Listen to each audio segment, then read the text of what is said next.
Bismillahirrahmanirrahim. Welcome back to Sheikh Hain, the YouTube channel working for the betterment of society. खातिन हज़रात, जैसा कि आप जानते हैं कि कल गवर्नमेंट ऑफ पाकिस्तान का federal budget 22-23 for the year 2023 parliament को पेश किया। प्रपोजल आई हैं, पार्लियामेंट कंसिडरेशन होगी और उसकी रेजोल्यूशन के बाद ये एक एक्ट बनेगा। बिफोर दैट हमने सोचा क्यों ना इसके कुछ फीचर के ऊपर आप डिस्कशन कर लें, और हमारे साथ मेहमान है हमारे मोहम्मद अरशद रशीद साहब, FCM में ये टैक्स कंसल्टेंट हैं, DMRC कंपनी की फर्म है। अस्सलाम वालेकुम अरशद रशीद साहब।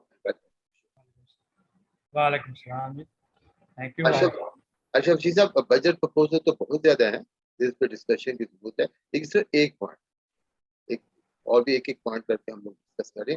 जो 7E जो है इसमें इनकम टैक्स ऑर्डिनेंस का जो सेक्शन है, इसमें deemed income tax for property, वो क्या सेक्शन, वो अगर फॉर ले मैन को समझाना हम चाहते हैं कि ये बजट प्रपोजल है, और अगर हम समझते हैं कि उस प्रपोजल है वो बेहतर प्रपोजल है, गुड थिंग। अगर नहीं बेहतर लगती है एज ए कंसल्टेंट, आप उसमें क्या अपने मशवरा को जी अरशद। अच्छा, ये section 7E is the finance bill के अंदर प्रपोज किया गया है। ये डीम्ड इनकम ऑन प्रॉपर्टी का कंसेप्ट लेके आए हैं कि जब फाइनेंस मिनिस्टर साहब की स्पीच थी तो उसमें उन्होंने ये कहा था कि जिसके बंदे के पास दो से ज़्यादा प्रॉपर्टी है और प्रॉपर्टी की मालियत जो है 25 मिलियन या इससे ज़्यादा हो गए तो उसके ऊपर ये टैक्स लगेगा। लेकिन जब फाइनेंस बिल आया तो उसमें जब देखा गया तो उसमें तो ऐसी कोई चीज़ नहीं, उसमें सिंपल ये लिखा गया कि अगर किसी के पास प्रॉपर्टी है और उसकी एग्रीगेट वैल्यू जो है वो 25 मिलियन या इससे ज़्यादा एक्सीड करती है तो उस सूरत में उसके ऊपर जो है वो ये डीम्ड इनकम और प्रॉपर्टी का कंसेप्ट लेके आए हैं। अब इसके अंदर मतलब 25 मिलियन में 2.5 करोड़ रुपए की वैल्यू पाकिस्तान के अंदर प्रॉपर्टी मिलती है। जी बिल्कुल। और वो उसकी एक ही प्रॉपर्टी या एक से ज्यादा प्रॉपर्टी की बात है। अब उसमें यह कि अगर तुम्हारे पास सेल्फ ओन्ड हाउस एक है उसके ऊपर अप्लाई नहीं होगा। अच्छा, एग्रीकल्चर लैंड है उसके ऊपर अप्लाई नहीं होगा। ठीक है। लेकिन उसके अलावा अगर आपका एक घर है लेकिन वो आप उसमें रहते नहीं है तो रेजिडेंस के लिए यूज नहीं हो रहा, तो वो उसके ऊपर क्या है, उसके ला यहाँ पे साइलेंट है, उसको इन्होंने उसके अंदर क्लैरिफाई नहीं किया है। लेकिन ये लिख दिया कि एग्रीगेट वैल्यू आप 25 मिलियन और मोर। तो अब एग्रीगेट वैल्यू एक प्रॉपर्टी की भी हो सकती है, एक से ज्यादा की भी हो सकती है। अब उसमें इन्होंने कंसेप्ट ये है कि हम जो एग्रीगेट वैल्यू आएगी 25 मिलियन या इसके ऊपर, इसको फेयर मार्केट वैल्यू के ऊपर हम टैक्स करेंगे। यानी उसका जो फेयर मार्केट वैल्यू लेंगे उसका 5% as a rental income consider करेंगे। ये इसकी जो इनकम है ये रेंटल इनकम है। एक आदमी सर, एक टैक्स पेयर की अगर 2 शादियां हैं फॉर एग्जांपल, एक इस घर में रह रहा है, एक आप उस घर में भी रह रहा है, उसकी वो सेकंड प्रॉपर्टी जो है, या एक बच्चा उसका सेपरेट हुआ है वहां रह रहा है, तो फिर भी उसको that will be tax.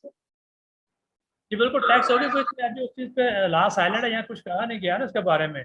Simple ये है कि अगर वैल्यू उसके 25 मिलियन से एक्सीड कर जाती है और वो सेल्फ रेजिडेंस के लिए यूज नहीं हो रहा, ये एग्रीकल्चर लैंड नहीं है, तो उस सूरत में जो फेयर मार्केट वैल्यू है वो 5%, उसका 5% जो है वो इनकम कंसिडर होगी एज ए रेंटल इनकम, और उस रेंटल इनकम के ऊपर 20% जो टैक्स लगाया जाएगा। मतलब उसका डीड इनकम लगा के उसकी इनकम में ऐड कर दी जाएगी, उसके ऊपर फिर उसका 25% उसके ऊपर आप 20% टैक्स लगा दिया जाएगा। और उसमें फिर ये भी साथ कंपैरिजन है कि अगर वो प्रॉपर्टी आपकी ऑलरेडी रेंट के ऊपर आपने दी हुई है और उसका जो रेंट आप पे कर रहे हैं गवर्नमेंट को, उसके ऊपर जो टैक्स पे कर रहे हैं वो, और डीम्ड इनकम जो इन्होंने 7E के तहत कैलकुलेट होगी, दोनों का टैक्स में से जो हायर है आपने वो पे करना है।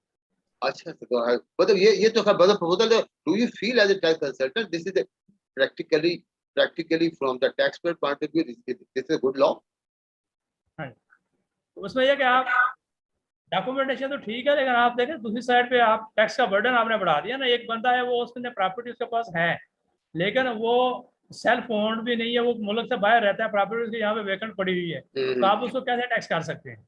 अक्सर लोग ऐसे हैं जी, ओवरसीज पाकिस्तानी, जिनने अपना घर यहाँ मेंटेन किया हुआ है, लॉक रखा हुआ है, सिर्फ मुलाजम रहते हैं, और जब आते हैं साल के साल जब भी आते हैं उसको ओपन करते हैं, रहते हैं, तो क्या उसकी डीम्ड इनकम में ऐड हो जाएगा? जी बिल्कुल। उससे आप ये कैसे लाख यही कहता है कि उसको इनकम लगेगी और उसके ऊपर टैक्स लगा के उससे इनकम में ऐड हो जाएगा, ये सेपरेट ब्लॉक के तौर पे इसको ट्रीट किया जाएगा। यानी इसके स्टेट में 20% टैक्स है उसकी जो फेयर मार्केट वैल्यू के 5% के ऊपर। अच्छा, आप ये समझ लें कि जो उसकी वैल्यू है फेयर मार्केट वैल्यू उसका 1% जो है टैक्स है, 1% उसकी वैल्यू के ऊपर टैक्स लग जाएगा जो कि as a rental income consider होगा। जैसे सेक्शन 15 के अंदर रेंटल इनकम कैलकुलेट होती है उस कंसेप्ट के तहत ये टैक्स लगेगा इसके ऊपर। मतलब इसकी डिटेल आने की जरूरत है, फर्दर इसके ऊपर फर्दर डिस्कशन होने की जरूरत है। अपेरेंटली इट इज हार्डशिप,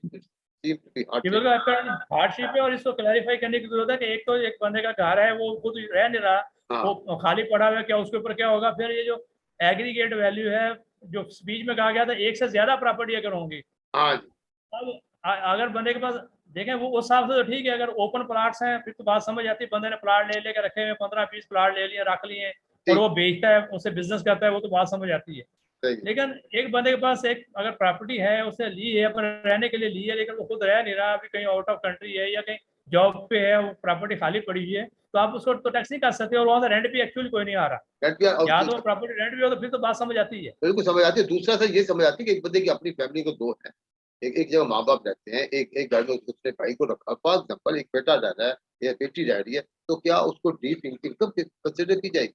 एक घर में मैंने अपने बेटे को रखा हुआ है या बेटी रह रही है, तो would it be treated as a deep income या मेरी उसको रेंटल वैल्यू कंसिडर की जाए। ये थोड़ी सी क्लैरिफिकेशन मेरा ख्याल है कि सरकार को क्योंकि अभी तो जो लॉ कहता है नहीं, मतलब एक बंदा है जिसकी अपनी प्रॉपर्टी उसका नाम पे है, 4 या 5 प्रॉपर्टी है उसके अपने नाम पे, लेकिन वो प्रॉपर्टी है उसने अपने बेटों को दी है, अपने बच्चों को दी है, वो बच्चे रह रहे हैं वहां पे, वो खुद नहीं रह रहा, बच्चे सेपरेट हो गए लेकिन प्रॉपर्टी अभी तक वालिद के नाम पे जा रही है, तो आप उसको कैसे टैक्स कर सकते हैं। मतलब वो लॉ के तहत तो अभी ये को टैक्स हो जाएगी, लेकिन थोड़ी सी क्लैरिफिकेशन करने की जरूरत है। इस प्रपोज्ड लॉ के तहत if it becomes a law वो टैक्स हो जाएगी। Asha, thank you very much for bringing this very important point for the consideration of our government sector. Thank you.